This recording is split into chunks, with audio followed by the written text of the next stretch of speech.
If I could send you back to 2012 and tell you to buy in Frisco before it exploded, you'd do it in a heartbeat. I can't do that, but I can show you the 5 towns that look exactly like Frisco did in 2012 right now, today. While everybody's fighting over homes in Frisco and Prosper, these cities are quietly becoming some of the fastest growing places in the entire country. Let me show you which ones, and more importantly, which one is right for you. I'm Miguel Escobedo, real estate agent covering the entire DFW metroplex. I work with buyers who start their search in Frisco and end up falling in love with the city they never heard of 6 weeks earlier. And it happens constantly. Today, I'm walking you through the small towns near Dallas that everyone is actually moving to right now with real numbers to back it up. Let's get into it. Before we get into the cities, if you're relocating to DFW and trying to figure out where you fit in this metroplex, grab our free relocation guide.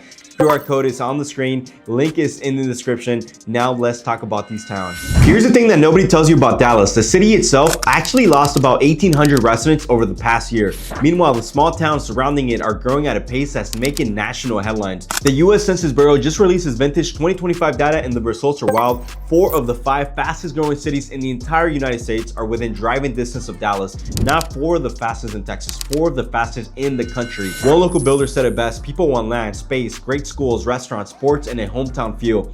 That combination doesn't exist at a stone side of the city anymore. It exists out here. But let's start with the most dramatic one, and I had to double check the census data on this one because I generally didn't believe it. Celina grew 24.6% in a single year. To put that into perspective, Celina added more residents than Seattle did last year. Celina, a city of 64,000 people, outpaced Seattle. Not a typo. This is real information. Since 2020, Celina has nearly quadrupled, 285% gain in 5 years. And the people moving there aren't just anyone. The median household income of incoming residents, it's $170,894. These are professionals, dual income families, remote workers from California and New York who want top tier schools and actual land without paying Frisco prices. One local builder told CBS News in 20 years, Celina will be as big as Frisco or Plano. It has the land.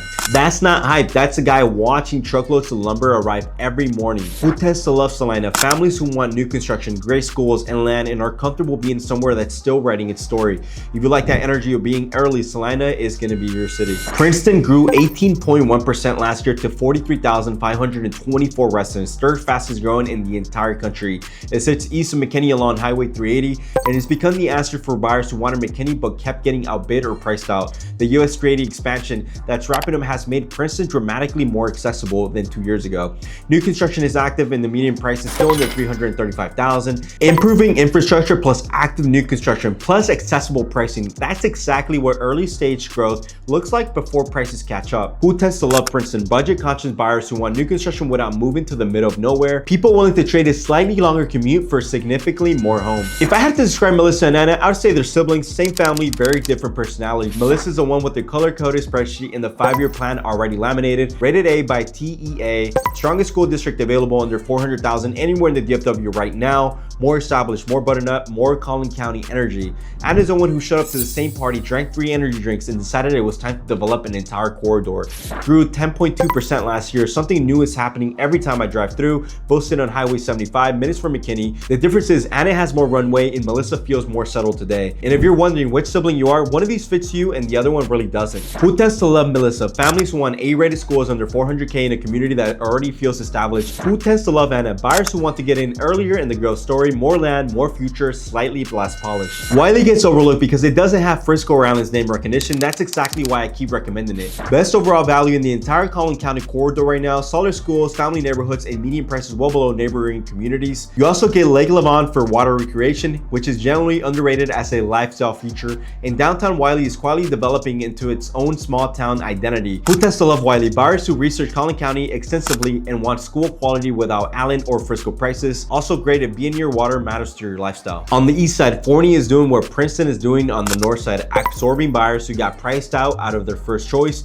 Forney ISD is rated A. New construction is available under $350,000. You're right next to Lake Ray Hubbard. The water access at this price point is rare anywhere in the DFW. The trade-off is commute. Getting to North Dallas or Collin County runs 45 minutes or more. But if you work on the east side of the metroplex, Forney makes a ton of sense. One of the best school quality to price ratios in the entire metro. Who tends to love Forney? East side commuters, first-time buyers maximizing their budget, and investors targeting rental demand in a growing corridor. Now, everything I've shown you so far is about growth. The next one is the opposite. And for some of you watching location, it is the only one on the list that matters. Not everyone chasing a small town is chasing new construction and growth metrics. Some people want character, and for those people, Granbury is the answer. About an hour southwest of Dallas, Granbury has been named USA Today's best historic town in America multiple times, including 2025. It sits on Lake Granbury with a 40 landmark historic downtown square, the first in Texas on the National Historic Register, and a population of 13,000. It feels absolutely nothing like Frisco, and that's the whole point. Who tends to love Granbury? Remote workers, retirees, people relocating from out of state who want real Texas character without the traffic. Also, anyone who looked at Frisco home prices and said that there has to be a better way. Before you go, here's the one thing that ties all of these towns together.